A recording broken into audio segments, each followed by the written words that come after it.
Hi everyone, hope you're well. This is Mike. I've been asked by the amazing Laura to contribute to the Drum Quest series of videos. I'm so honoured to do so thanks for asking me, Laura. The first question I've been asked to answer is, what makes a good drummer or a great drummer? Well, in my opinion, the most important thing above everything else is emotional communication, man. That's what this whole thing is. Contrary to popular belief, drummers are musicians, you know, and for a drummer, in my opinion, or any musician, that's the number one aim, is you're trying to do something that resonates with people emotionally. I could say great time, of course, for drums, great feel, a great sound, interacting with other musicians beautifully. But for me, that's the thing. If you connect, if you resonate emotionally with the listener, then you've done it. I heard Sinead O'Connor, I think it was, say once that if you could describe music in words, you wouldn't need music. And I think that's exactly right. I really hold that so close to my heart. That's what this is all about. I saw the amazing, my hero, Monsieur Manu Katché, on this channel a few days ago,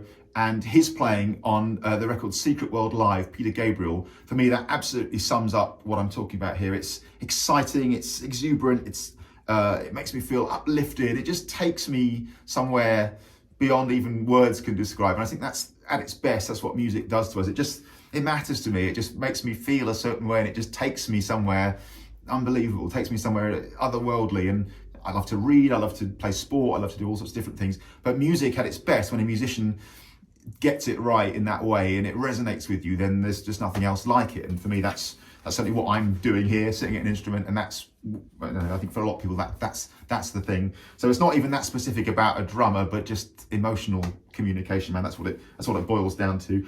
Who are my influences? Well, yeah, Mr. Manu Katché, of course. I'll just give you the same list that most drummers would, man. Of course, Jeff Porcaro, of course, Vinnie Colaiuta, of course, Billy Cobham, of course, Buddy Rich, of course, John Bonham, Rusty Kunkel, one of my favourite drummers, and man, just all the same drummers. Steve Gadd, of course, all the same drummers, man, that anybody would state.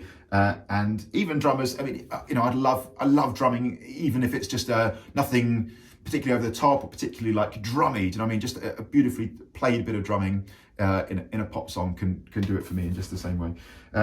Do I have any advice to learner drummers? Yes, man, keep going. So what I do a lot is I work with young guys starting out on the drums, or adult learners as well, and I just feel like people often start playing an instrument, playing the drums with such enthusiasm, and some people, they just maintain that enthusiasm, and it's beautiful to see, and they just move through the levels and just get better, and it's amazing. A lot of people, they get kind of I've noticed, sort of stuck in the sort of messy middle a little bit. They start with great enthusiasm, and then somehow that just dies away. And I think the more I do this, the more I think one of life's great skills, and music, drumming's great skills, is keep going, man. Keep going. People say to me, oh, I'm struggling with this, I'm finding this hard. I always feel like the answers, in my opinion, kind of reveal themselves to you if you just proceed, keep going. That's the big skill, man. So might sound like a funny thing to say, but yeah, whatever you're feeling in a short period of time, in the moment, keep going, because at a big scale, I think being a musician is being a drummer is such an amazing thing, an amazing, rewarding thing to have in your life. So keep going is my advice. Do I have a message of positivity and hope about the current situation?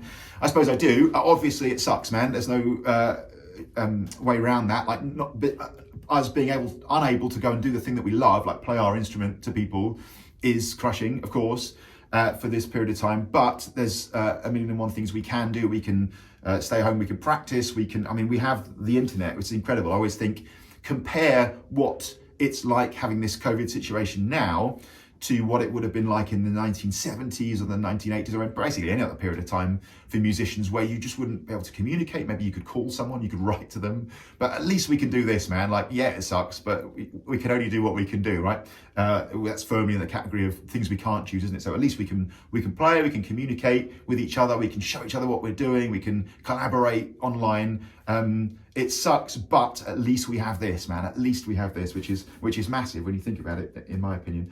And just really say thank you, Laura, for asking me to do this. I really appreciate it. I hope what I'm saying here is of value to somebody. And yes, thank you to Laura, and please subscribe to her amazing Drum Quest YouTube channel. Love what she's doing, and it's so lovely to sit, as I did just before. I made this video just watching basically loads of my heroes sort of saying their opinion about these things. So I hope what I said was valuable. Thanks so much, Laura, and good luck with your Drum Quest. See you soon.